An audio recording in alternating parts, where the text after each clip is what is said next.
जय माता दी। नमस्कार दोस्तों, स्वागत है आप सभी का हमारे YouTube चैनल लक्ष्मी शर्मा की कहानियां पर।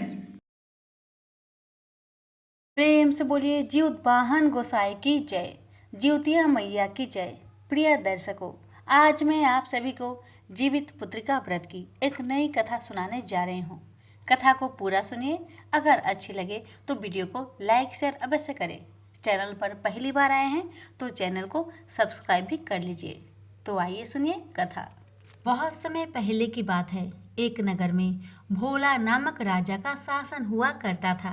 वह दिल का बहुत अच्छा, दयालु और अपनी प्रजा को खुश रखने वाला राजा था। प्रजा की हर इच्छा को पूरी करता था। अगर राजा की प्रजा को कोई भी दिक्कत होता था तो राजा को उसका पता चलता तो तुरंत ही उसका समाधान भी कर देता था। धन संपत्ति और खूब इज्जत होने के बाद भी राजा की पत्नी बहुत दुखी रहती थी। कारण बस एक ही था कि उसका कोई संतान नहीं था। उसे हमेशा से संतान प्राप्ति की चाहत थी, क्योंकि सालों से पूरी नहीं हो पा रही थी। राजा को भी यही दुख रह रहकर सताता था। राजा ने कभी भी अपना दुख को खुद पर हावी होने नहीं दिया। पूरे राज्य को पूरे दिल से, लगन से सेवा करते थे। एक दिन भोला राजा के राज्य में एक सिद्ध साधु पधारे। साधु महाराज गांव में घूम घूम कर लोगों से पूछने लगे कि वो कितने सुखी हैं। हर किसी ने जवाब एक ही दिया था कि हमारे राजा बहुत अच्छे दिल के दयालु हैं और पूरी प्रजा को हमेशा खुश रखते हैं। हमारी सभी ख्वाहिशों को पूरी करते रहते हैं। हर किसी के मुख से राजा की तारीफ सुनकर साधु महाराज को बहुत अच्छा लगा और वो राजा के पास पहुंचे। राजा से साधु महाराज कहने लगे, हे राजन, तुम्हारे राज्य में हर कोई सुखी है। ये देखकर मुझे बहुत अच्छा लगा। मैं तुमसे बहुत खुश हूँ, इसलिए मैं तुम्हें कुछ देना चाहता हूँ। राजा कहने लगे, मैं आपका दिया हुआ उपहार से अपने आप को बड़े भाग्यशाली समझूंगा। ये साधु महाराज ने राजा को एक टोकरी दिया। टोकरी देते हुए उन्होंने कहा कि ये कोई सामान्य टोकरी नहीं है। तुम चाहो इसमें जो भी चीज डालोगे वो चीज दो बन जाएगी। इस टोकरी का इस्तेमाल तुम कुछ ही वर्ष तक कर पाओगे। बात का ध्यान रखना।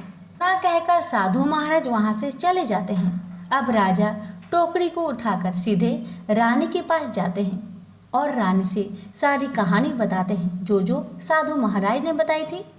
राजा की बात सुनकर रानी अपने हाथ में से एक कंगन उतारकर उस टोकरी में डाल देती है। देखते ही देखते कंगन एक से दो हो जाते हैं। ये देखकर राजा और रानी दोनों बहुत हैरान हो जाते हैं और साथ में काफी खुश भी होते हैं। दोनों सोचने लगते हैं कि हमारे राज्य में अब किसी चीज की भी कमी नहीं होगी और हर प्रजा की खुशी दुगनी हो जाएगी। इस टोकरी से हम भी अपनी प्रजा की सेवा किया करेंगे। दिनों की बात है, उसी राजा के पास एक श्यामलाल नाम का एक व्यक्ति अपने परिवार के साथ राजा और रानी से मिलने के लिए पहुंचता है। क्योंकि उन्हें पता था कि राजा हमेशा सबकी सहायता करते हैं, इसलिए हमारी भी सहायता अवश्य करेंगे। उन दोनों के पास एक छोटा सा नवजात शिशु था जो कि उनका ही बेटा था। रामलाल ने राजा रानी दोनों को प्रणाम किया और उसकी पत्नी ने भी किया और सारी कहानी बताया। हम आपके नगर के ही पास के नगर में रहने वाले हैं और हमें पता है कि आपका कोई भी संतान नहीं। इस बात का हमें बहुत दुख है और हमें पुत्र है, फिर भी हम बहुत दुखी है। कारण ये है कि हमारा बेटा, अगर इसे हम लोग पालन पोषण करेंगे तो ये मर जाएगा। 10 वर्ष के बाद ही इसकी मृत्यु हो जाएगी, क्योंकि इसे श्राप मिला हुआ है।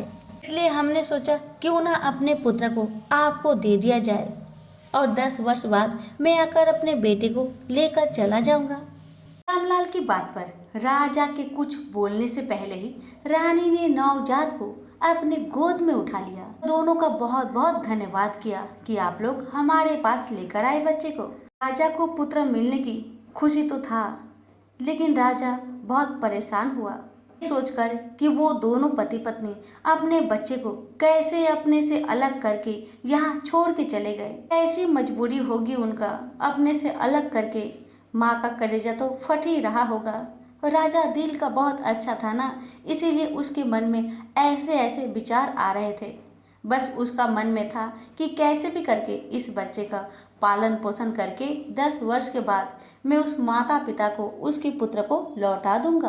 अब राजा रानी बच्चे के साथ बहुत घुल मिल गए थे। धीरे धीरे समय बीतने लगा। अब 10 वर्ष होने ही वाला था। रानी को बच्चे के प्रति लगाव हो गया था। सोच रही थी कि इसके बिना मैं तो जी ही नहीं पाऊंगी।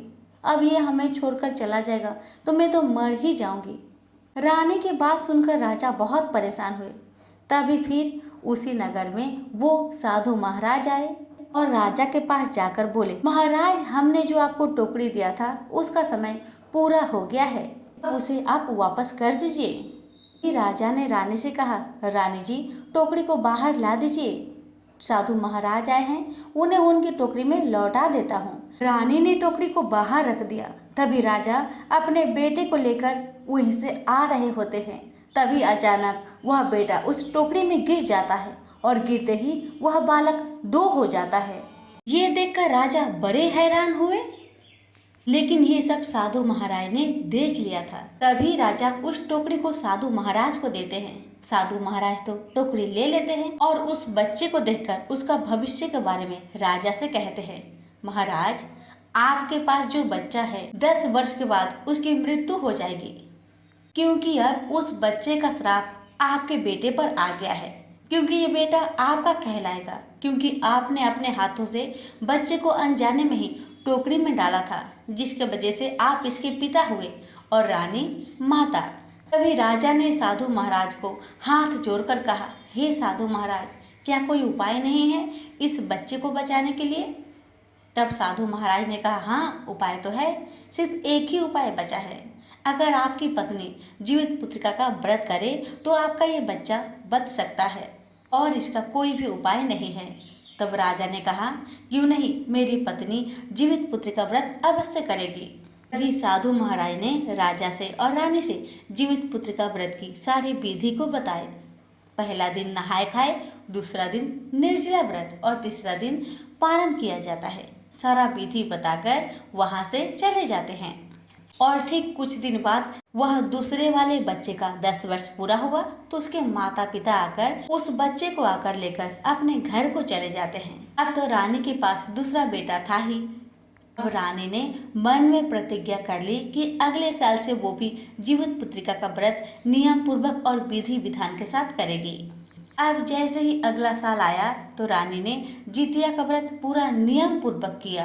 पहला दिन नहाए खाए का दिन था।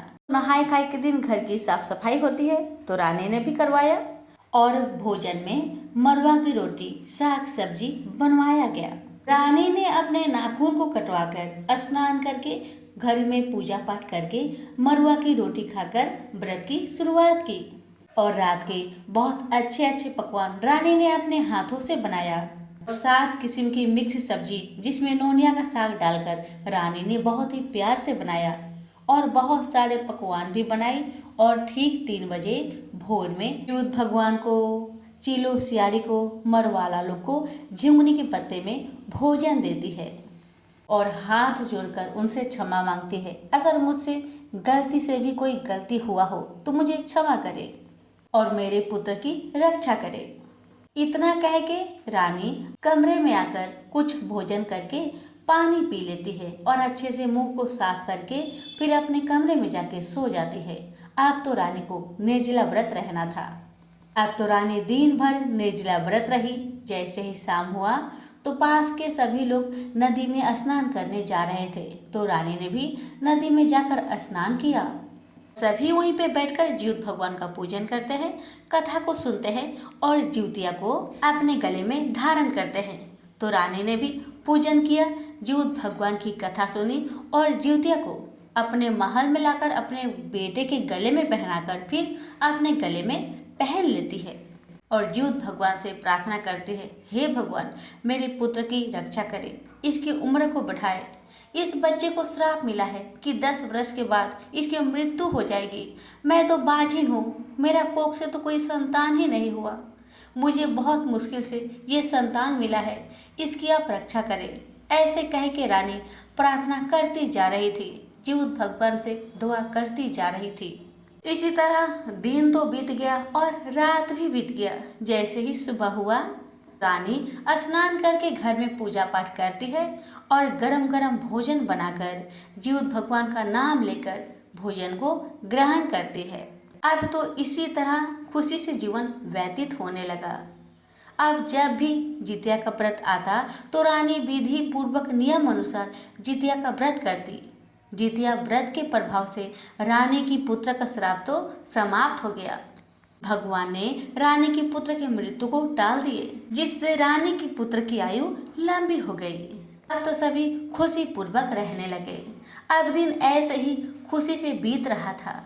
कुछ महीने बाद रानी का गर्भधारण हो जाता है और वो भी ठीक 9 महीने बाद एक सुंदर सा राजकुमार को जन्म देती है। तो रानी की खुशी दुगनी हो गई।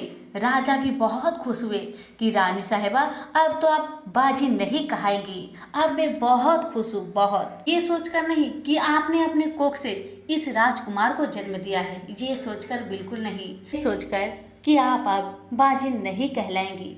कोई तो मुख पे बाजिन कहेगा ही नहीं, लेकिन मन में, लोगों का मन में तो आता ही होगा कि रानी तो बाज है, दूसरे के बच्चे को पाल रही है, ऐसा तो आता ही होगा। अब किसी का मुंह तो नहीं उठेगा, मन में भी नहीं सोचेगा। ये सोच के मैं बहुत खुश हूँ। तो राजा और रानी दोनों बेटे को अपने बहुत प्यार करते थे। कभी फर्क नहीं किए कि रानी ने इसे जन्म दिया है तो इसे ही ज़्यादा प्यार करेंगे, ऐसा बिल्कुल नहीं था। राजा और रानी दोनों बेटे से बहुत प्यार किया करते थे। तो हर साल रानी अपने दोनों बेटे के लिए जीवित पुत्रिका का व्रत करने लगी। प्रेम से बोलिए जीवित भगवान की जय। हे जीवित भगवान, हे जीवित मैया, आपने जैसे राजा रानी पर अपनी कृपा करी, वैसे ही आपकी कथा सुनने वाले, कहने वाले, हुक्कारे भरने वालों पर सभी पर अपनी कृपा बनाए रखे। सभी के पुत्रों की आयु को लंबा करे, सभी को निरोगी काया दे। प्रेम से बोलिए जीवित भगवान की जय। इसी गांव में एक सेठ और सेठानी रहते थे। उनके पास सब कुछ था, मगर कमी थी तो संतान की। शादी के 10 वर्ष बीत गए थे, लेकिन उनका अब तक कोई भी संतान नहीं हुआ। इसी वजह से दुखी रहते थे। बहुत मुश्किल के बाद डॉक्टर वैद्य को दिखाकर एक पुत्र की प्राप्ति हुई। दोनों पति पत्नी बहुत खुशी हुई, लेकिन ये खुशी ज़्यादा दिन तक टिकी नहीं। बच्चा 1 महीना जीवित रह के उसका मृत्यु हो जाता है। फिर से दोनों पति पत्नी दुखी हो गए। अब दुख के कारण पति काम करना छोड़ देते हैं। इससे उनका सारा धन समाप्त हो जाता है। पत्नी भी दुखी रहने लगी। दिन रात उसे बच्चे की याद सताने लगी। इसी तरह से दुख से, कष्ट से समय बीतने लगा। अब तो सेठ के पास घर चलाने के लिए कुछ बचा ही नहीं था। इसी कारण से सेठ विदेश चले जाते हैं ताकि कुछ कमा के लाए, उससे गुजर बसर हो सके। लेकिन सेठ गए तो वापस नहीं आए। घर में जो थोड़ा बहुत अनाज बचा था वो भी समाप्त हो गया। अब जीने के लिए सेठानी को कुछ करना तो था, तो सेठानी माटी काटने का काम शुरू कर दिया। दिन भर बेचारी माटी काटती, जो 2 पैसा मिलता उसी से अपना गुजारा करती थी। जहाँ पे सेठानी माटी काटा करती थी, उसी के पास एक बहुत बड़ा मैदान था, जहाँ पे रोज बच्चे खेलने आया करते थे। बेचारी माटी काटती और उन्हीं बच्चों को देखकर अपना दुख को भूल जाया करती थी। जब घर जाती फिर बच्चे का याद आता उसे और बहुत रोया करती थी। और जैसे ही सुबह होता वह माटी काटने निकल जाया करती थी। बच्चे फिर खेलने आया करते थे, उन्हें देखकर खुश हो जाया करती थी। ऐसे ही करके दिन बीतने लगा। एक दिन की बात है, सेठानी ने एक बहुत सुंदर छोटा सा पुतला तैयार किया। तैयार करते करते कब शाम हो गई उसे पता भी नहीं चला। और फिर जल्दी से सेठानी उस मिट्टी की पुतले को एक टोकरी में लेकर अपने घर को चली आई और उस पुतला का नाम रखी रामू। तो सेठानी उस बच्चे में ही अपने पुत्र को देखा करती थी। उसे लगता वही उसका पुत्र है। उसे देखकर अपने गम को भूल गई। सेठानी जब सुबह में मिट्टी काटने जाया करती थी, जो उसे 2 पैसे मिलते तो उसका कुछ कपड़े खरीद कर लाया करती और अपने बच्चे के लिए हर तरह का कपड़े बनाया करती थी। उसे भोजन खिलाया करती थी, उसे डांटा करती थी, उसे मनाया भी करती थी, ऐसा मानो कि उसका सच का पुत्र हो। अब तो सेठानी हर रोज अपने मिट्टी के पुतले को पीठ में टांग कर मिट्टी काटने ले जाया करती थी और काटने के बाद काम करने के बाद फिर से उस पुतले को पीठ में टांग कर लेकर घर आया करती थी। जब भी सेठानी खाने बैठती तो उस पुतले को भी खिलाया करती थी। जब सोती थी तो उसे सुलाया करती थी। इसी तरह से जीवन बीतने लगा। एक दिन की बात है, जब सेठानी अपने मिट्टी के पुतले को पीठ में बांधकर लेकर जा रही थी, तभी उसने देखा कि रास्ते में ही एक छोटा सा पेड़ के सामने बहुत सारी महिलाएं बैठकर पूजन कर रही थी। अब सेठानी ने उस महिलाओं से जाकर पूछा, बहन, ये आप लोग क्या कर रही हैं? किस देवी देवता का पूजन कर रही है? क्या मुझे बताएंगी कि इस पूजन से क्या फल मिलता है? मुझे बताइए। तब सभी बहनों ने कहा, ये व्रत का नाम है जीवित पुत्रिका। इस व्रत के प्रभाव से संतान की आयु लंबी होती है और जो भी महिलाएं इस व्रत को श्रद्धा पूर्वक करती है, नियम अनुसार करती है, उसका पुत्र शक्तिशाली होता है। जिसका पुत्र है उसकी पुत्र की रक्षा होता है और जिसका पुत्र नहीं है भगवान उसे पुत्र देते हैं। ये सुनकर सेठानी ने मन में सोचा, मैं भी अपने बेटे रामू के लिए जीवित पुत्रिका का व्रत करूंगी। अब तो सेठानी ने मन में ठान लिया कि अगले साल से वो भी इस पुतले के लिए व्रत रखेगी, क्योंकि उस पुतले में ही वो अपने बेटे को देखती थी। इसी तरह समय बीतने लगा। जब अगले साल जितिया का व्रत आया तो उसने भी जितिया का व्रत पूरे श्रद्धा भक्ति के साथ किया। पहला दिन नहाए खाए की पूरे नियम की और दूसरा दिन निर्जला व्रत रही। जिस दिन सेठानी निर्जला व्रत रही उस दिन भर रात भर जीवत भगवान से प्रार्थना करती रही कि हे जीवत भगवान, मेरा बेटा रामू की रक्षा कीजिएगा। इसे शक्ति दीजिए भगवान, शक्ति दीजिए, बुद्धि दीजिए, ज्ञान दीजिए और इसकी हमेशा रक्षा कीजिए भगवान। दिन भर ऐसे ही प्रार्थना करती रही और अगले दिन विधि विधान के साथ और अगले दिन गरम गरम भोजन बनाकर पारण करती है। अब फिर वही काम चालू। अब सेठानी फिर से अपने बच्चे को पीठ में बांधकर चली माटी काटने। चलते चलते उसे ऐसा महसूस हुआ कि उसके पीठ में बंधे पुतला हिल रहा है, मानो हिल रहा है। लेकिन उसे ऐसा लगा, कभी पुतला हिल सकता है क्या? ये सोचकर वो पुतला को देखती नहीं, वैसे ही करके आगे बढ़ती जा रही थी। कुछ दूर आगे बढ़ने के बाद उसे बच्चे की रोने की आवाज़ सुनाई देती है। वो बहुत हैरान हो जाती है और जल्दी से पीठ में बंधे हुए पोटली को खोलकर देखती है तो उसमें एक छोटा सा पुत्र था। ये देखकर वो समझ गई, ये सब जीवत भगवान का कृपा है, ये सब जीवत मैया का कृपा है। उन्हीं की कृपा से आज मेरा मिट्टी का पुतला मेरा पुत्र बन गया। जीवत भगवान की महिमा अपरंपार है, जीवत वाहिनी की महिमा अपरंपार है। हे जीवत भगवान, आपको कोटि कोटि प्रणाम। इतना कह के खुशी के मारे गांव भर में जाकर ढिंढोरा पीटने लगी कि मेरे मिट्टी का पुतला पुत्र बन गया, जीवत भगवान ने मुझे पुत्र दिया है। सभी लोग उसकी बातें सुनकर हंसने लगे जोर जोर से। ये पगली पूरा पगली हो गई है, कभी मिट्टी का पुतला इंसान बन सकता है? कभी नहीं। तो सभी लोग जाकर जब देखे उसकी गोद में सच में पुतला की जगह में इंसान का बच्चा था, ये देखकर सभी जोर जोर से जयकारा लगाने लगे। जीवत भगवान की जय हो, जीवत वाहिनी की जय हो। अब आगे क्या होता है आपको पता है?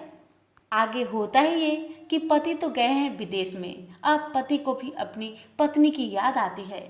ये सब जीवत भगवान की महिमा से हुआ। कहते हैं ना, कोई भी व्रत को अगर श्रद्धा भक्ति और विश्वास के साथ किया जाए तो भगवान उसकी सभी मनोकामना को पूर्ण करते हैं, उसकी सभी कष्टों को दूर करते हैं। अब हुआ ये कि उधर जिस दिन पारण का दिन था उस दिन ही पति गाड़ी में बैठ जाता है अपने पत्नी के पास आने के लिए।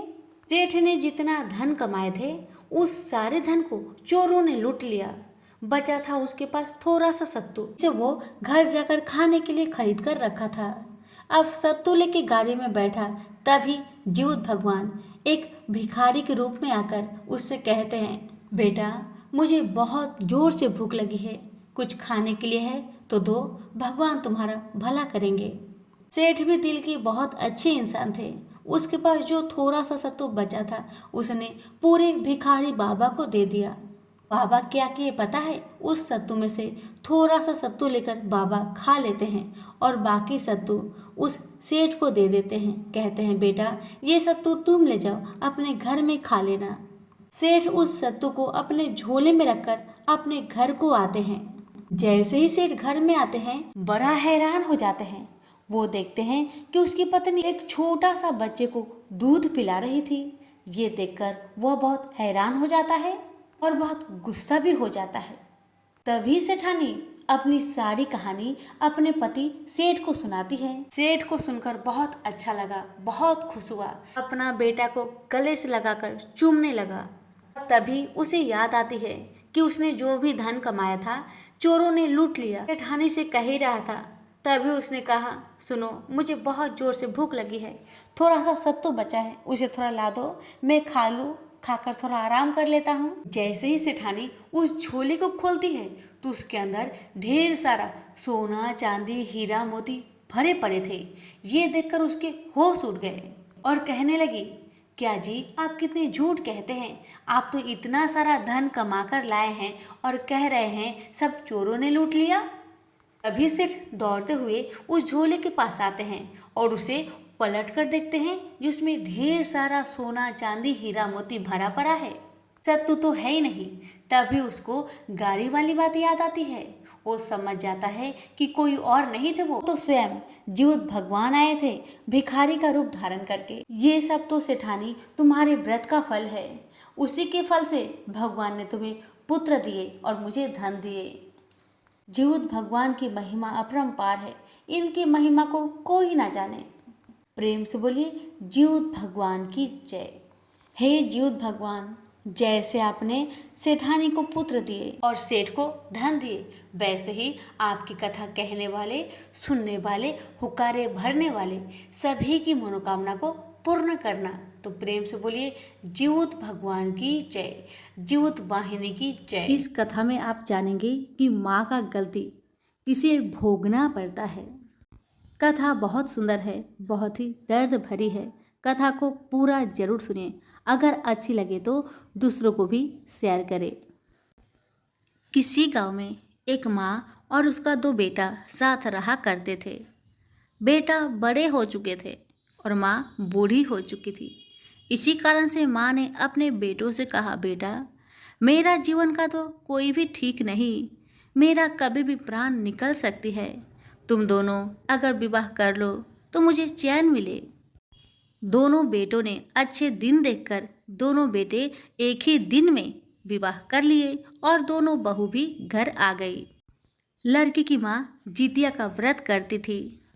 लड़के की माँ ने अपने दोनों बहुओं से कहा, बहू तुम लोग भी जितिया का व्रत उठा लो, इसे करने से पुत्र की आयु लंबी होती है, पुत्र की रक्षा स्वयं जीवित महाराज कहते हैं। तो दोनों बहुओं ने इनकार कर दिया। कहा कि माँ जी अभी तो मेरा कोई संतान ही नहीं, तो हम करके क्या करेंगे, आप ही करिए। दोनों बहुओं ने इनकार कर दिया। सासू माँ अकेले ही जीवित महाराज का व्रत बहुत ही नियम से श्रद्धा पूर्वक करने लगी। सासू माँ को व्रत करते देख दोनों बहुओं मिलकर अपने आप में बकबक करने लगी। पता नहीं ये बुढ़िया क्या क्या करती रहती है, ऐसे कहने लगे। सासू माँ ने श्रद्धा पूर्वक जीवित महाराज का व्रत किया और सुबह पारण किया। इसी तरह समय बीतने लगा। दोनों बहुएं गर्भवती हो गई और दोनों बहुओं को एक एक पुत्र उत्पन्न हुआ। दोनों बहू, दोनों बेटा और सासू माँ बहुत खुशी हुए। इसी तरह से दिन बीतने लगा, बच्चे बड़े होने लगे और फिर जब अगला साल का जितिया व्रत आने वाला था तो सासू माँ ने अपने दोनों बहुओं से कहा, बहू अब तो तुम्हें पुत्र उत्पन्न हो ही गया है, अब तो तुम्हें जितिया का व्रत किसी भी हाल में करना ही होगा, अपने पुत्र की सलामती के लिए करना तो पड़ेगा। अब सासू माँ की बात सुनकर दोनों बहुएं कहने लगी, ठीक है माँ जी, इस साल से हम भी जीवित महाराज का व्रत करेंगे। जितिया का व्रत नजदीक आ गया। नहाए खाए का दिन था। सासू माँ घर के सारे कामकाज करके स्नान करके बाजार जाकर सारी जितिया व्रत की सामग्री घर लेकर आती है और बहुओं भी अपना नाखून को काटकर बाल से स्नान कर लेते हैं। सासू माँ अपने बहुओं से कहने लगी, बहू आज नहाय खाए का दिन है, जाकर मरुआ का रोटी बना दो, उसी से हम लोग व्रत की शुरुआत करेंगे। नहाय खाए के दिन मरुआ का रोटी खाना बहुत ही अच्छा माना जाता है। अब बहुओं ने मरुआ का रोटी बनाया। सासू माँ और बहुएं मिलकर मरुआ का रोटी का नाश्ता करते हैं। अब जैसे ही रात होती है तो दोनों बहुएं और सासू माँ मिलकर दाल चावल सब्जी रोटी मछली सारे भोजन पकाते हैं। बहुत से लोग हैं जिउतिया व्रत के दिन जिउत महाराज को मछली भी देते हैं और बहुत से लोग हैं जिउतिया व्रत में मछली नहीं देते हैं। जिनका नियम है जिउत महाराज को मछली देना वो मछली दे और जिनका नियम नहीं है वह सिंपल ही भोजन देंगे। अब जब सारा भोजन पक गया तब सासू माँ ने अपने दोनों बहू से कहा, बहू सारा भोजन में से थोड़े थोड़े भोजन को निकालकर एक अच्छे से बर्तन में रख दो। उस भोजन को हम सभी मिलकर 3 बजे भोर में जिउत महाराज को देंगे और बाकी जो भोजन बचे हैं उसमें से हम सभी मिल बांट कर खाएंगे। और सभी ने उस भोजन में से मिल बांट कर खाया और रात को सो गए। और जैसे 3 बजा सासू माँ ने अपने दोनों बहुओं की दरवाज़ा को खटखटाया और बहुएं जब उठ गई तो सासू माँ ने उन्हें नई नई बरस दिया और सासू माँ ने कहा, बहुओं तुम लोग अभी इस बरस से अपने मुख को अच्छे से साफ कर लो। अब सासू माँ किचन को साफ करके 3 थाली रखकर अपने दोनों बहुओं को कहती है, बहू आओ इधर बैठो। और सासू माँ पोहा को अच्छे से पानी से साफ करती है और तीनों थाली में थोड़ी थोड़ी पोहा रखती है और पोहे के ऊपर में थोड़ा थोड़ा दही डालती है और थोड़ा थोड़ा गुड़ डालती है और बहुओं से कहती है, बहू देखो जैसे जैसे मैं करूँगी वैसे वैसे तुम लोग भी करना। सासू माँ ने दोनों बहू को 2-2 झिंगनी का पात दिया और अपने लिए भी 2 झिंगनी का पात रखा। अब सासू माँ कहती है, बहू मैं जैसे करती हूँ वैसे तुम भी करना। सासू माँ ने पोहा मीठा और गुड़ को हाथों से थोड़ा सा अच्छे से मिक्स करके वह झिंगनी के पात पर रख दिया और बहुओं से कहा, बहू तुम लोग भी ऐसा ही करो। और उसके बाद जो रात को भोजन पकाया गया था जिउत महाराज के लिए निकाला गया था उस भोजन में से सारे भोजन को थोड़ा थोड़ा करके झिंगनी के पात पर रखो और कहो, हे चिल्लो सियारिन ये आपके लिए है। और इसमें बोलो, हे जिउत महाराज ये आपके लिए है। इस प्रकार कह के सारे भोजन को रखते जाओ। ऐसा 5 बार करना है। जब 5 बार करना हो जाए तो दोनों पत्तल को अच्छे से हाथों में उठाकर चले जाते हैं घर के आंगन में और जिउत महाराज को भोजन देखकर अगरबत्ती दिखा के सर को झुका के प्रणाम करके फिर तीनों सास बहू मिलकर किचन में आकर वही दही चिवड़ा को खा लेती है और जो दाल चावल होता है उसको भी थोड़ा थोड़ा खा लेती है। भोजन खाने के बाद अब तीनों सास बहू मिलकर अच्छे से मुख को साफ करती है और सासू माँ दोनों बहू को अच्छे से समझाती है कि बहुओं अब तुम्हें निर्जला व्रत रहना है, इसी टाइम जितना पानी पीना है उतना पी लो, अब से तुम्हें पानी उनी कुछ नहीं मिलेगा, अब अगला दिन पारण का दिन ही तुम्हें पानी मिलेगा, उससे पहले नहीं। अब सास बहू फिर से सो जाते हैं और जब सुबह का 6 बजता है तो सभी उठकर अपने अपना काम को करना शुरू कर देता है। सासू माँ दोनों बहू को समझाती है, बहू ध्यान रखना जितिया व्रत में कोई भी चीज को न तोड़ना है न काटना है, अपने बाल को भी मत झाड़ना, इसीलिए तो इस व्रत को खर जितिया कहा जाता है। अब सास बहू तीनों जन नियम पूर्वक व्रत रखते हैं। जब 2 बजता है तो सासू माँ दोनों बहुओं को समझा देती है, बहू तुम लोग घर में स्नान कर लो और मैं बाहर नदी में स्नान करने जा रही हूँ।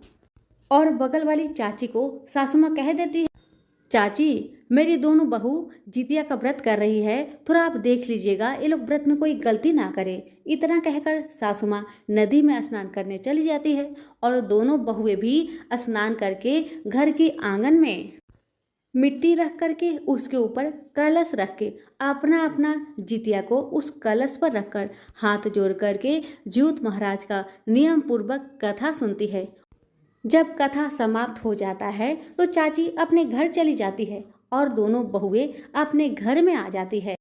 और दोनों बहुओं के पति तो बाहर कमाने गए थे। सासू माँ अभी पूजा करके घर नहीं आई थी। इसी बीच में दोनों बहुएं ने क्या किया, घर में जो भी भोजन पका हुआ था उसे दोनों बहू ने मिलकर पेट भर के खा लिया। अब तो ये देखकर जीउत महाराज बहुत क्रोधित हुए। अब सासू माँ भी घर में आ जाती है और बहू से कहती है, बहू तुम लोगों ने जीउत महाराज का व्रत पूजा अच्छा से किया? तो उन्होंने कहा, हाँ माँ जी, चाची जी ने हमें जैसे बताया हमने वैसे ही पूजन किया और कथा भी सुनी। सासू माँ सुनकर बहुत खुश हुई। अब जैसे ही रात हुआ सभी अपने अपने रूम में अपने अपने बच्चों के साथ सो गए। अब जैसे ही सुबह हुआ सासू माँ उठकर घर का कामकाज कर अपने दोनों बहू को जगाती है। बहू और बेटा उठ जाते हैं और दोनों बहुओं के बच्चे अभी सोए रहते हैं। सासू माँ कहती है, बहू तुम लोग भी स्नान कर लो, स्नान करके पूजा पाठ करके हम लोग गरम गरम भोजन खाएंगे। जीउत महाराज के व्रत में भोजन को गरम गरम खाया जाता है, इसलिए मैं जाती हूँ स्नान करके भोजन पकाती हूँ। तुम लोग स्नान करके तब तक आओ, फिर मिल बांट के भोजन पकाएंगे। इधर सासू माँ भोजन पकाने में लग गई, दोनों बहू स्नान करने गए। जैसे ही बहू स्नान करके आई, बहुओं ने घर में पूजा पाठ किया और सासू माँ कहने लगी, बहू बच्चे अभी तक उठे नहीं हैं, उन्हें जगा दो, मुंह धुला के कुछ खाने के लिए दे दो, तब तक मैं भोजन पका रही हूँ। अब दोनों बहू जैसे ही अपने बच्चे को जगाने जाती है तो उनका बच्चा मरा हुआ मिलता है। ये देखकर दोनों बहू चिल्ला चिल्ला कर रोने लगी।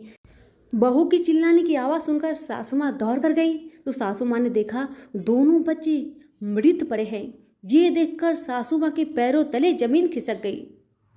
अब दोनों बहू रो रो कर अपने सासू माँ के दोनों पैर पकड़ लेती है और कहने लगती है अपनी सारी कहानी कि माँ, आप जब स्नान करने नदी में गई थी तब हम दोनों मिलकर जीउत महाराज का पूजन करके भोजन पेट भर के खा लिए थे। शायद ये सब उसी का परिणाम हुआ है।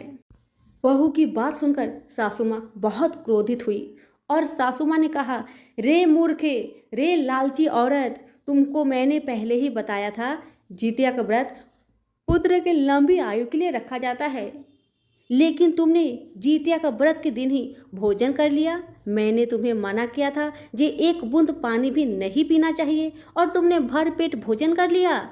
सासू माँ ने अपने दोनों बहू को बहुत सुनाया और दोनों बेटे ने भी अपने पत्नी को एक एक जोर से तमाचा मारा। दोनों बहुओं मिलकर कहने लगी, माँ जी मुझे मार डाले लेकिन मेरे बेटे को जीवित कर दीजिए, मेरे बेटे को जीवित कर दीजिए। सासू माँ कहने लगी, अब तो एक ही रास्ता है तुम्हारे बच्चे को जीवित करने का, वो है जीउत महाराज। उनका भक्ति करो, उनका ध्यान करो, जीउत महाराज जरूर कुछ न कुछ करेंगे ही। अब दोनों बहू मिलकर अपने अपने बेटे को गोद में लेकर जहाँ पर जीउत महाराज का पूजन किया था वहाँ पे बैठकर रो रही है और भगवान से हाथ जोड़कर प्रार्थना कर रही है, हे जीउत महाराज, हमने आपका व्रत किया लेकिन व्रत के दौरान ही हमने भोजन कर लिया, उस गलती के लिए क्षमा करें। अब ऐसा गलती हम कभी भी नहीं करेंगे और दुनिया भर में आपका व्रत का प्रचार करेंगे कि सभी औरत निर्जला व्रत रहे। इस व्रत में कुछ भी खाए पिए नहीं, पारण के दिन ही गरम गरम भोजन करें। हे जीउत महाराज हम पर कृपा करें। और तभी सासू माँ भी जीउत महाराज से प्रार्थना करने लगी, हे जीउत महाराज, मैंने तो आपका व्रत सच्चे मन से किया है, जब तक आप इन दोनों बच्चे को जीवित ना करें तब तक मैं एक बूंद भी पानी नहीं पीऊंगी, चाहे आप मेरा प्राण ले लें, मगर मेरा लाल, मेरा दोनों पोते को आप जीवित कर दे, अन्यथा मैं अन्न पानी छोड़कर अपना प्राण त्याग दूंगी। इसी तरह से सास और दोनों बहू और दोनों बेटा अन्न छोड़कर जीउत महाराज का ध्यान कर रहे हैं। इसी तरह सुबह से रात हो गया लेकिन पोता जीवित नहीं हुआ क्योंकि जीउत महाराज बहुत क्रोधित थे। लेकिन जीउत महाराज कठोर हृदय के नहीं हैं। उनका व्रत जो भी सच्चा मन से करता है भगवान उसकी सारी इच्छा को पूरी करते हैं, पुत्र प्रदान करते हैं, पुत्र की रक्षा करते हैं।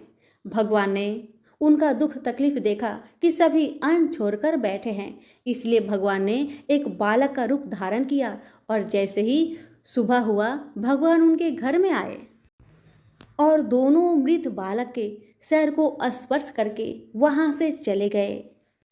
और थोड़ी देर में ही मृत बच्चा जोर से बोल उठा, माँ, ओ माँ, आज कितना लेट हो गया, आप तो हमें जगाई नहीं।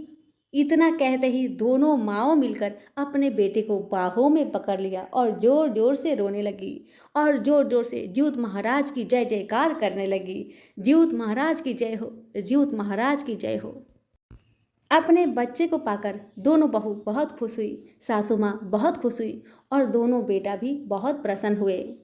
अब जैसे ही रात हुआ, सारे परिवार भोजन करके खुशी मन से सोने लगे। तभी वो बालक सपने में आकर दोनों बहुओं से कहते हैं, हे माताओं, तुमने जितिया व्रत के दिन भोजन करके बहुत बड़ा पाप किया, लेकिन तुम्हारी सासू माँ ने पूरा धर्म नियम के साथ जितिया महाराज का व्रत किया था। आज उसी की व्रत के शक्ति से तुम्हारे दोनों बच्चे जीवित हुए हैं, अन्यथा से ऐसी गलती मत करना। इतना कहकर भेषरूपी ज्यूत महाराज अंदर ध्यान हो गए। दोनों बहू ने अपनी सासू माँ को सारी कहानी बताई तो सासू माँ को समझते देर नहीं लगी कि वो बालक कोई और नहीं, ज्यूत महाराज ही थे। जो भी माताएं श्रद्धा भक्ति के साथ ज्यूत महाराज का व्रत करती है, भगवान उसके बच्चे की रक्षा करते हैं। हे ज्यूत महाराज, जैसे आपने दोनों बहुओं के बच्चे की रक्षा की, वैसे सभी के बच्चे की रक्षा करना और जिनके पुत्र नहीं है उनकी गोद में पुत्र को जरूर देना। सभी प्रेम से बोलिए, ज्यूत महाराज की जय हो। कथा अगर अच्छी लगे तो अभी लाइक करके दूसरों को शेयर जरूर करें और चैनल को सब्सक्राइब कर ले। गंधर्वों के राजकुमार का नाम जिमुतवाहन था। वे बड़े उदार और परोपकारी थे। जिमुतवाहन के पिता ने वृद्ध अवस्था में वानप्रस्थ आश्रम में जाते समय इनको राज्य सिंहासन पर बैठा दिया, किंतु इनका मन राजपाट में नहीं लगता था। वह राज्य का भार अपने भाइयों पर छोड़कर स्वयं वन में पिता की सेवा करने चले गए। वहीं पर उनका मलयवती नामक राज्य कन्या से विवाह हो गया। एक दिन जब वन में भ्रमण करते हुए जिमुतवाहन काफी आगे चले गए, तब उन्हें एक वृद्धा विलाप करती हुई दिखी। इनके पूछने पर वृद्धा ने रोते हुए बताया, मैं नागवंशी स्त्री हूँ और मुझे एक ही पुत्र है। पक्षीराज गरुड़ के समक्ष नागों ने उन्हें प्रतिदिन भक्षण हेतु एक नाग सौंपने की प्रतिज्ञा की हुई है। आज मेरे पुत्र शंखचूड़ की बलि का दिन है। जिमुतवाहन ने वृद्धा को आश्वस्त करते हुए कहा, डरो मत, मैं तुम्हारे पुत्र की प्राणों की रक्षा करूंगा। आज उसके बदले मैं स्वयं अपने आप को उसके लाल कपड़े में ढककर बद्ध शिला पर लेटूंगा। इतना कहकर जिमुतवाहन ने शंखचूड़ के हाथ से लाल कपड़ा ले लिया और वे उसे लपेटकर खुद को बलि देने के लिए चुनी हुई बद्ध शिला पर लेट गए। नियत समय पर गरुड़ बड़े बेग से आए और वह लाल कपड़े में ढके जिमुतवाहन को पंजे में दबोचकर पहाड़ के शिखर पर जाकर बैठ गए। अपने चंगुल में गिरफ्तार प्राणी की आंख में आंसू और मुंह में आह निकलता ना देखकर गरुड़ जी बड़े आश्चर्य में पड़ गए। उन्होंने जिमुतवाहन से उसका परिचय पूछा। जिमुतवाहन ने सारा किस्सा सुनाया। गरुड़ जी उनकी बहादुरी और दूसरे की प्राण रक्षा करने में स्वयं का बलिदान देने की हिम्मत से बहुत प्रभावित हुए। प्रसन्न होकर गरुड़ जी ने उनको जीवन दान दे दिया तथा नागों की बलि ना लेने का वरदान भी दे दिया। इस प्रकार जिमुतवाहन के अदम्य साहस से नाग जाति की रक्षा हुई और तब से पुत्र की सुरक्षा हेतु जिमुतवाहन की पूजा की प्रथा शुरू हो गई। आश्विन कृष्ण अष्टमी के प्रदोष काल में पुत्रवती महिलाएं जिमुतवाहन की पूजा करती है। कैलाश पर्वत पर भगवान शंकर माता पार्वती को कथा सुनाते हुए कहते हैं कि आश्विन कृष्ण अष्टमी के दिन उपवास रखकर जो स्त्रियां साया प्रदोष काल में जिमुतवाहन की पूजा करते हैं तथा कथा सुनने के बाद आचार्य को दक्षिणा देते हैं, वह पुत्र का पूर्ण सुख प्राप्त करती है। व्रत का पारण दूसरे दिन अष्टमी तिथि के समाप्ति के पश्चात किया जाता है। यह व्रत अपने नाम के अनुरूप फल देने वाला है। प्रेम से बोलिए ज्यूत भगवान की जय। अब सुनेंगे दूसरी कथा। नर्मदा नदी के पास एक कंचनबटी नाम का नगर था। वहाँ के राजा का नाम मलाई केतु था। उसी नर्मदा नदी के पश्चिम और बालूहाटा नाम की मरुभूमि थी, जिसमें एक विशाल पेड़ पर चील रहती थी और उसी पेड़ के नीचे एक सियारिन भी रहती थी। चील और सियारिन दोनों ही पक्की सहेलियां थी। कुछ महिलाएं को जितिया व्रत करते देख चील और सियारिन ने भी यह व्रत करने का संकल्प लिया और दोनों ही भगवान श्री जीमूत वाहन की पूजा और व्रत करने का प्रण ले लिया। जिस दिन दोनों को व्रत रखना था, ठीक उसी दिन शहर के एक बड़े व्यापारी की मृत्यु हो गई और उनका दाह संस्कार उसी मरु स्थल पर हुआ। मुर्दा देखकर सियारिन को भूख लगने लगी और वह खुद को रोक नहीं पाई, जिसके कारण उसका व्रत टूट गया। परंतु चील ने खुद पर संयम रखा और पूरी श्रद्धा और नियम से अपना व्रत को पूरा किया और अगले दिन व्रत का पारण भी किया। इसके बाद अगले जन्म में दोनों सहेलियों ने पुत्री के रूप में एक ब्राह्मण परिवार में जन्म लिया। उनके पिता का नाम भास्कर था। चील बड़ी बहन और सियारिन छोटी बहन बनी। बड़ी बेटी का नाम सिलवती रखा गया और उसकी शादी बुद्धिसेन के साथ हो गई। छोटी बहन का नाम कपूरावती रखा गया और उसकी शादी उस शहर के राजा मलाई केतु से हुई और छोटी बहन कपूरावती कंचनबटी नगर की रानी बन गई। अब भगवान जीमूत वाहन के आशीर्वाद से बड़ी बहन शिलावती को 7 पुत्र प्राप्त हुए, लेकिन कपूरावती के बच्चे जन्म लेते ही खत्म हो जाते थे। कुछ सालों बाद शिलावती के 7 पुत्र बड़े हो गए और राजा के दरबार में काम करने लगे। उन्हें देखकर कपूरावती के मन में ईर्ष्या और जलन की भावना उत्पन्न होने लग गई। इस ईर्ष्या की भावना में कपूरावती ने राजा से कहकर शिलावती के 7 बेटे के सर कटवा दिए और फिर उन 7 सिरों को 7 बर्तन में डालकर ढक दिया गया और शिलावती के पास भिजवा दिया गया। यह सब देख भगवान जीमूत वाहन ने मिट्टी की सहायता से 7 भाइयों के सर बनाए और सभी सिरों को धड़ से जोड़कर उन पर अमृत छिड़क दिए, जिसके कारण वे 7 भाई फिर से जिंदा हो गए और घर लौट आए। रानी ने जो कटे सर भिजवाए थे वह सब फूल बन गए। कपूरावती समाचार पाने को बहुत व्याकुल थी, लेकिन जब उसे इस बात का पता चला तो वह अपने बड़ी बहन के घर गई और वहां सबको जिंदा देखकर आश्चर्य में पड़ गई और बेहोश हो गई। जब कपूरावती होश में आई तो उसने अपनी बड़ी बहन से यह सारी बात बताई और अपनी गलती का पछतावा किया। भगवान जीमूत वाहन की कृपा से बड़ी बहन को पूर्व जन्म की सारी बात याद आ गई और वह अपनी छोटी बहन को उसी पेड़ के नीचे लाकर पूर्व जन्म की सारी बातें सुनाई, जिसे सुनकर कपूरावती फिर बेहोश हो गई और मर गई। जब राजा तक इस बात की सूचना मिली तो उन्होंने उसी जगह पर पेड़ के नीचे कपूरावती का दाह संस्कार कर दिया। प्रेम से बोलिए जीमूत भगवान की जय। 2 बहनें थी जिसका नाम था चूलिया और सियरिया। चूलिया बहुत मेहनती थी और गरीब भी थी। वह मजदूरी करके अपने बच्चों को पालती थी, लेकिन सियरिया गलत आचरण वाली थी, जो हमेशा मौज और ऐश करती थी और चूलिया से जलती भी थी। हर वक्त सियरिया यही सोचती थी कि चूलिया इतना खुश कैसे रहती है। चूलिया की हंसी खुशी सियरिया से सहन नहीं हो पाती थी, जिसके कारण सियरिया चूलिया के संतानों को सताने की कई प्रयास कर चुकी थी और कई बार चूलिया के बच्चों को खत्म करने की कोशिश भी कर चुकी थी, किंतु चूलिया के तपस्या और व्रत के कारण उसके बच्चे हमेशा सुरक्षित बच जाया करते थे। एक दिन सियरिया चूलिया के सभी बच्चों को लेकर जंगल में लकड़ी चुनने के लिए लेकर गई। वहां जंगल में लकड़ी को चुनते चुनते बच्चे थक गए और थोड़ी देर के लिए सो गए। बच्चों को सोते देख सियरिया ने सभी बच्चों का सिर काट दिया और टोकरी में रखकर वापस घर आ गई और चूलिया को वह टोकरी भेज में दे दी और कहा कि दीदी, मैं जंगल से आपके लिए नारियल लाई हूँ, बच्चों को खिला देना। चूलिया ने उस टोकरी को उठाकर देखा नहीं और किनारे में रख दिया और अपने बच्चों की प्रतीक्षा करने में लग गई। जब शाम से रात हो गई और बच्चे वापस नहीं आए तो वह बहुत परेशान हो गई और बड़े ही करुण स्वर में जोर जोर से रोने लग गई।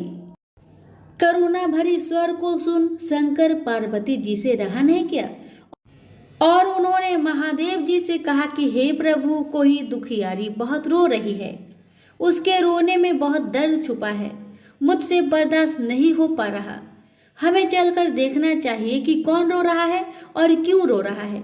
तब इस बात पर महादेव जी ने कहा कि यह मृत्यु लोक है और यहाँ पर यही सारी साधारण सी बात है, लेकिन पार्वती के हठ के कारण महादेव उनके सामने झुक गए और चूलिया के पास जाकर उसके रोने के कारण पूछने लगे। महादेव जी की पूछने पर चूलिया ने अपने रोने का कारण विस्तार से बता दिया। शंकर जी ने जब ध्यान लगाया तो उन्होंने चूलिया के बच्चों को जंगल में मृत पाया, जिसके बाद शंकर जी ने पार्वती जी को अनुरोध किया और बच्चों को पुनर्जीवित कर दिया। बच्चे नींद से उठकर मौसी को ढूंढ रहे थे, किंतु मौसी वहां नहीं थी। बच्चे डरकर घर आ गए और मौसी के सारे कार्य माँ के सामने बता दिए। यह सब सुनकर चूलिया सियारिन के पास जाकर लड़ने लगी कि तुम मेरे बच्चे को जंगल में क्यों अकेला छोड़कर आई। दोनों बहनें में लड़ाई शुरू हो गई और यह लड़ाई 7 दिन 7 रात तक चल रही, जिसके बाद दोनों ने उस जंगल में एक तपस्वी को घटना सुनाई। घटना को सुनने के बाद तपस्वी ने दोनों को आदेश दिया कि तुम दोनों जाकर पास में खेल रहे बच्चों को बाल से पकड़कर घसीटते हुए मेरे पास लेकर आओ, उसके बाद मैं निर्णय करूंगा।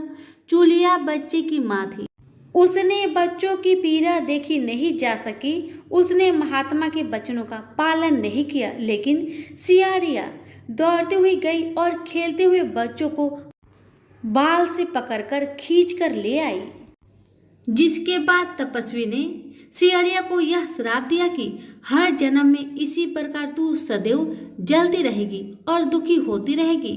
जो महिला किसी बच्चे की पीड़ा और माँ की ममता को नहीं जानती, वो जीवन भर धरती पर दुख भोगने के अलावा और कुछ नहीं कर पाएगी।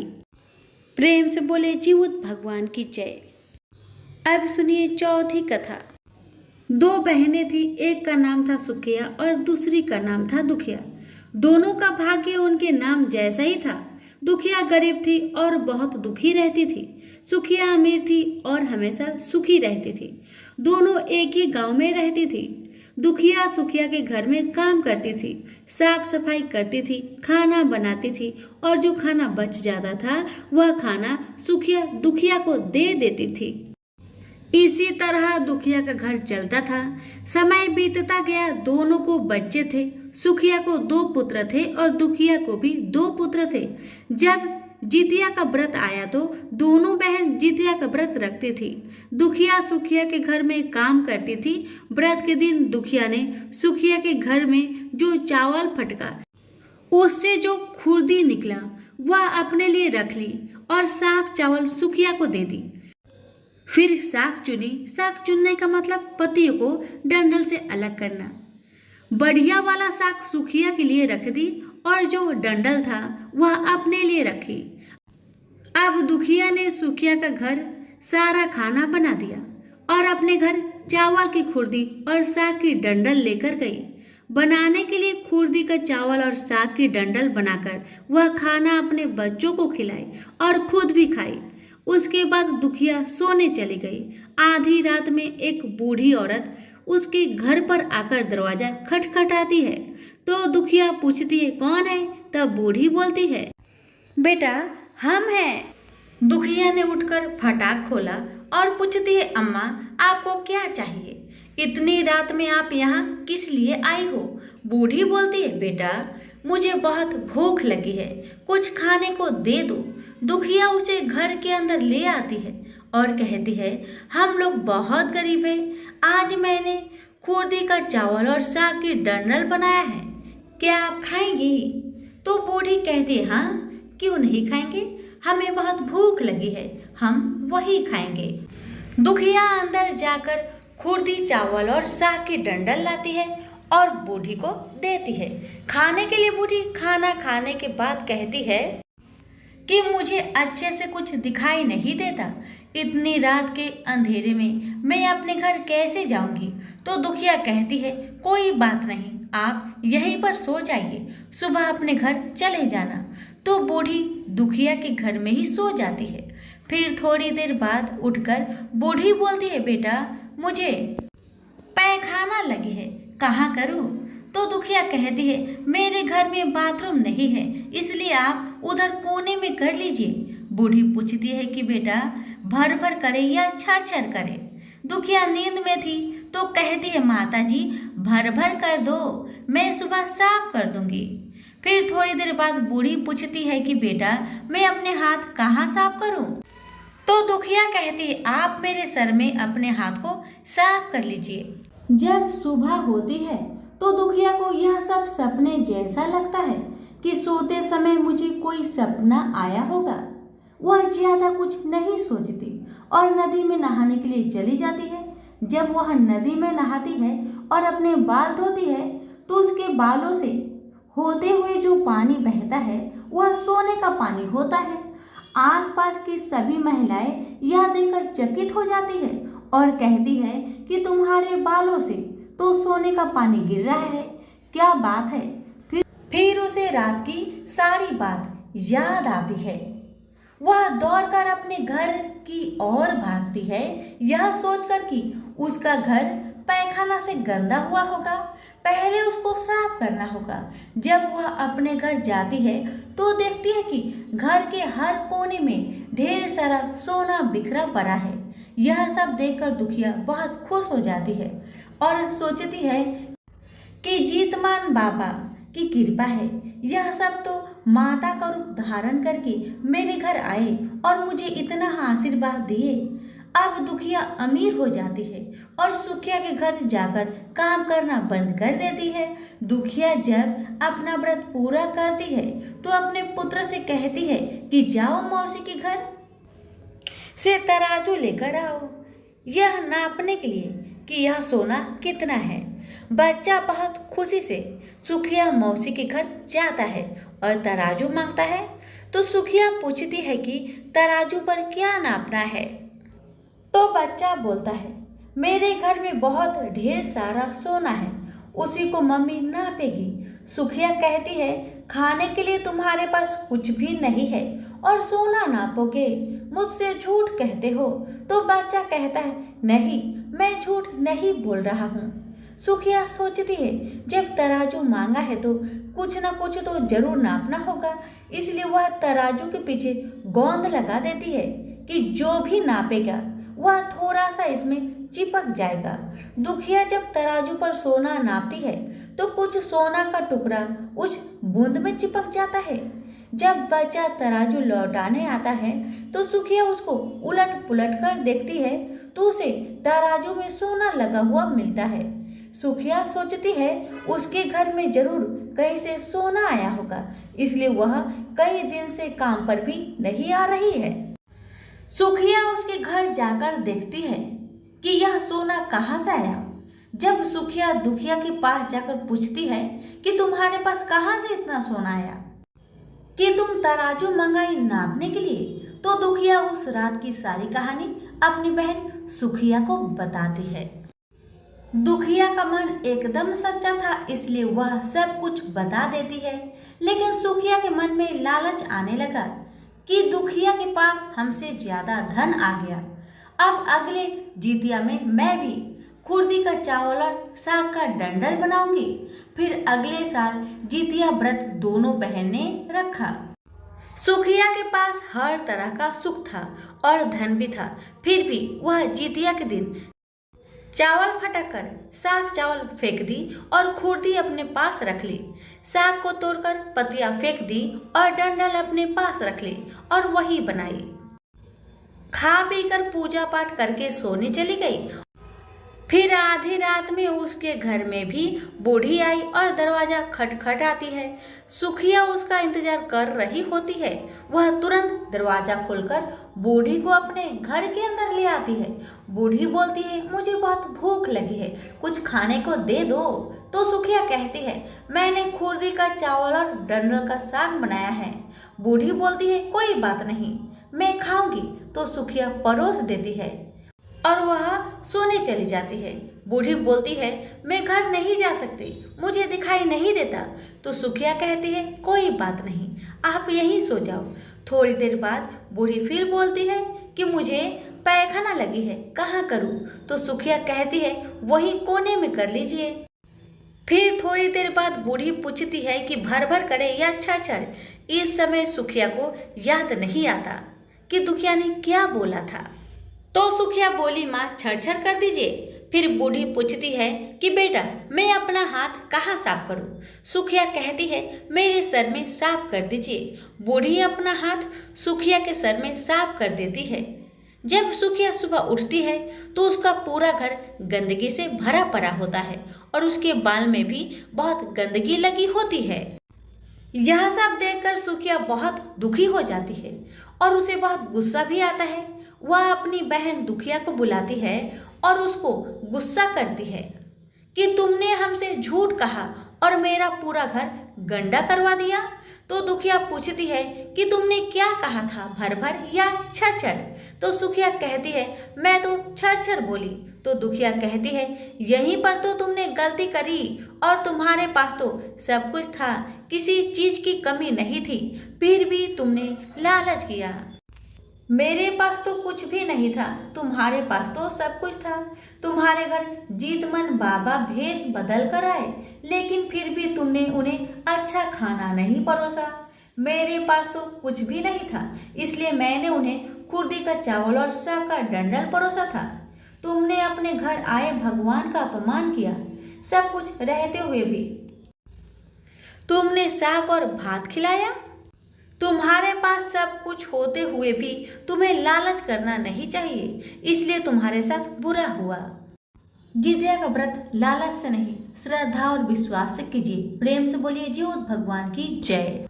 महाभारत के युद्ध में जब अश्वत्थामा अपने पिता की मृत्यु से बहुत दुखी थे और अपने पिता की मृत्यु का बदला लेना चाहते थे, जिसके कारण वह पांडवों की शिविर में घुस गए।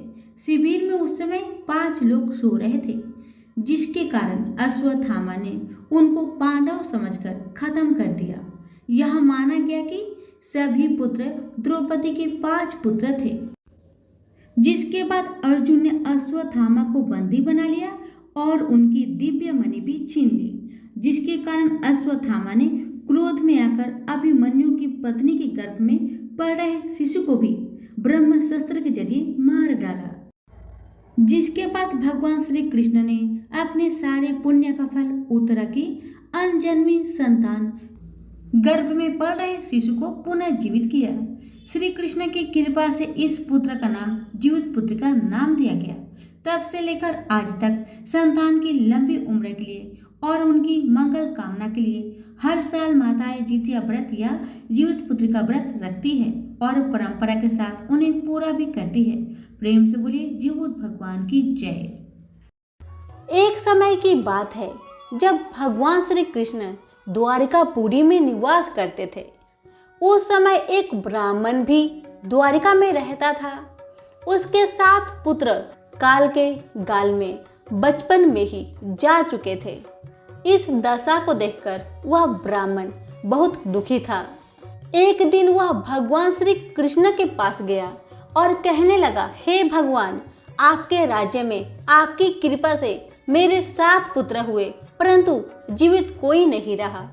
क्या कारण है? यदि आप अपने राज्य में किसी को दुखी नहीं देखना चाहते हैं तो कोई उपाय बताइए। तब भगवान श्री कृष्ण बोले, हे ब्राह्मण सुनो, इस बार तुम्हारे जो पुत्र होगा उसकी उम्र 3 वर्ष की है। उसकी उम्र बढ़ाने के लिए तुम भगवान सूर्य नारायण की पूजा होने वाली पुत्र जीवी व्रत को धारण करो, तुम्हारे पुत्र की आयु बढ़ेगी। ब्राह्मण ने वैसा ही किया। जब वह 100 परिवार हाथ जोड़ और खड़े होकर इस प्रकार विनती करने लगा।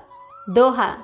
सूर्यदेव विनती सुनो, पाऊं दुख अपार, उम्र बढ़ाओ पुत्र की, कहता बारंबार। इतना सुनते ही सूर्य का रथ वहीं रुक गया।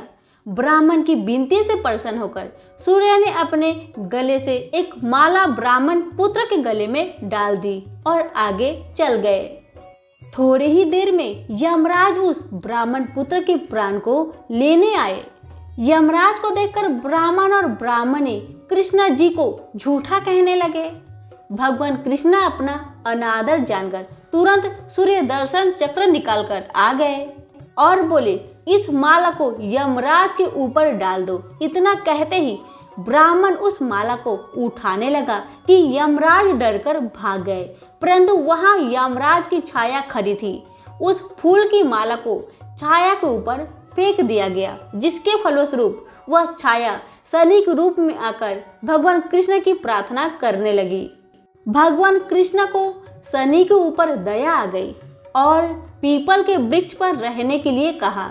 तब से शनि की छाया पीपल के वृक्ष पर निवास करने लगी।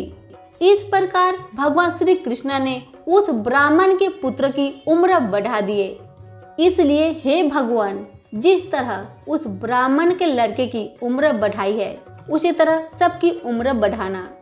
सभी प्रेम से बोले, जीवित भगवान की जय हो, सूर्य नारायण की जय हो। कथा पसंद आने पर लाइक, शेयर, कमेंट और चैनल को सब्सक्राइब जरूर करें। धन्यवाद।